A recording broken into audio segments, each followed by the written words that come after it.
নমস্কার বন্ধুরা, আশা করি আপনারা সবাই ভালো আছেন।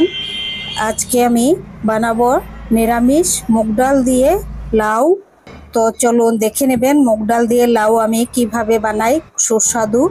প্রথমে দেখুন, কাটার আগে আমি ধুয়ে নিয়েছি, তারপর কেটেছি, ধোয়ার পর কেটেছি লাউগুলি, তাহলে জলটা লাউয়ের থেকে কম বেরোবে। এর জন্যে এখন আর ধুতে হবে না। আগে ধুয়ে নিয়েছি, তারপর কেটে নিয়েছি এরকম ভাবে, একদম কচি লাউ। এটি এখন প্রথমে অল্প একটু প্রেসার কুকারে, আমি হুইসেল দেব না, একটু এমনি ভাপ দেব। প্রথমে জল ছাড়া দেখুন আমি কুকারে নিয়ে নিয়েছি, জল দেইনি। এখন এটির মধ্যে দিয়ে দেব সোনামুখী মুগ ডাল। এই যে এই ছোট বাটি দিয়ে এক বাটি মুগ ডাল ধুয়ে নিয়েছি কাঁচা, এটি এখন দিয়ে দেব এই লাউয়ের মধ্যে। তারপর দিয়ে দিচ্ছি 4/1 ভাগ নুন, পরে দেব আরও, এখন এমনি একটু ভাপ দেওয়ার জন্য নিয়েছি। 4/1 ভাগ হলুদ দিয়ে এবার প্রেসার কুকারটি আমি লাগিয়ে আমি গ্যাসে চাপিয়ে দেব।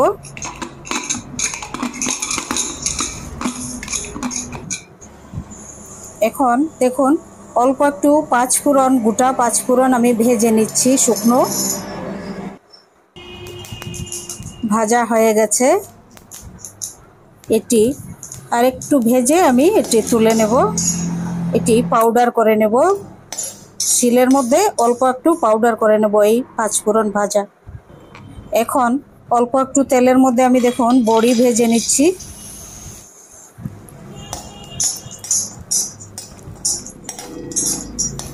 বড়িগুলি ভাজা হয়ে যাওয়ার পর এবার তুলে নিচ্ছি। দেখুন বড়ি ভাজা হয়ে গেছে।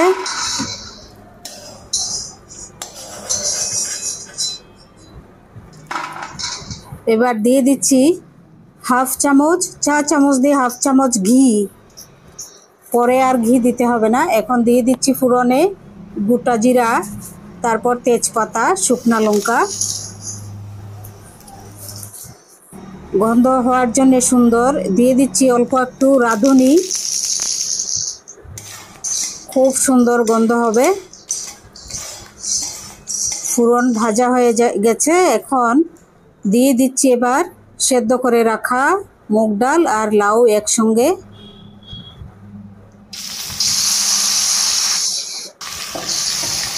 খুব ভালো লাগবে এই গরমের মধ্যে, এরকম ঠান্ডা ঠান্ডা লাউ খাবেন, সুস্থ থাকবেন সবাই।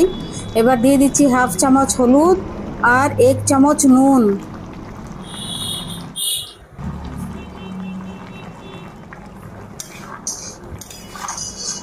এবার 4-5 মিনিট এটি এরকমভাবে জলটা শুকিয়ে নেব জাল করে। দিয়ে দিচ্ছি হাফ চামচ আদা বাটা।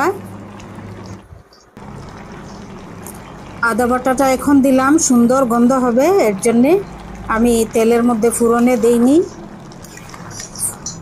আদাটা ভেজে নিলে গন্ধ চলে যাবে। এখন দিয়ে দিচ্ছি ভেজে রাখা বড়ি।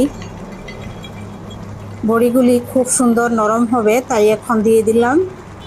দিয়ে 5 মিনিট ঢাকা দিয়ে অল্প জাল করে নেব।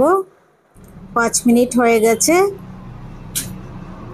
দেখুন কত সুন্দর হয়েছে নিরামিষ লাউ। এবার দিয়ে দিচ্ছি পাঁচফোড়ন ভেজে গুঁড়ো করে রাখা, এটি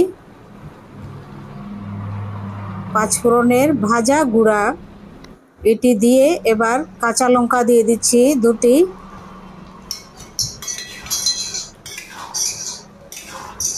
খুব সুন্দর হয়েছে, খুব সুস্বাদু, এরকম রান্না করে খেয়ে দেখবেন। এবার দিয়ে দিচ্ছি অল্প একটু ধনিয়া পাতা কুচি। আপনাদের যদি রেসিপিগুলো ভালো লাগে সাবস্ক্রাইব করবেন, লাইক করবেন, শেয়ার করবেন, কমেন্ট করে অবশ্যই জানাবেন কেমন হয়েছে নিরামিষ লাউ। তেল মশলা খুবই কম, অল্প ঘি ফোড়নে দিয়ে দুর্দান্ত সুন্দর গন্ধ হয়েছে।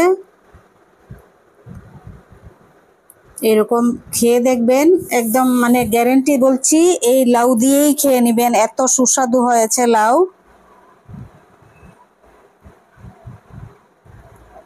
সবাই ভালো থাকবেন, সুস্থ থাকবেন।